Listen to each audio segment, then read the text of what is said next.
নাজিৰাত ৰঙালী বিহুৰ আনন্দ উল্লাসৰ সময়তে সন্ধানহীন উদীয়মান কণ্ঠশিল্পী মিণ্টু হাজৰিকা।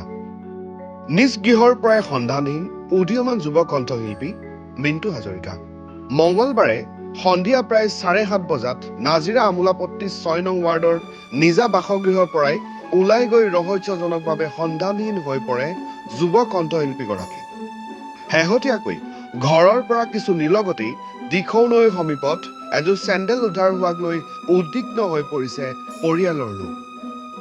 উদ্ধাৰ হোৱা চেণ্ডেলযোৰ উক্ত যুৱকজনৰে হ'ব পাৰে বুলি আশংকা স্থানীয় ৰাইজৰ। ইয়াৰ সন্দেহতেই অনুসন্ধান আৰম্ভ কৰে SDRF দুবাৰু বাহিনীয়ে।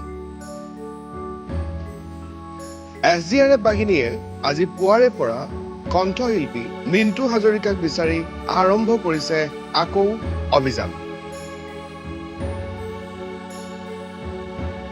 হয়, কালি সন্ধিয়া আপোনাৰ 8মান বজাৰ পৰা তেখেত মানে ঘৰত নাই বুলি মোক ফোন কৰি জনালে।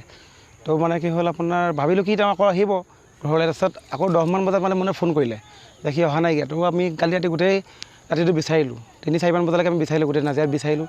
আমাৰ থানাত আপুনি গৈ মেলি মানে আপোনাৰ কাগজ দিলোঁগৈ। দিয়াৰ পিছত আপোনাৰ কালিতো আপোনাৰ আমি একো নাপালোঁ। মানে কালি ধৰি লওক আপোনাৰ সকলো ইলেকশ্যন ডিউটিত ব্যস্ত হৈ আছে।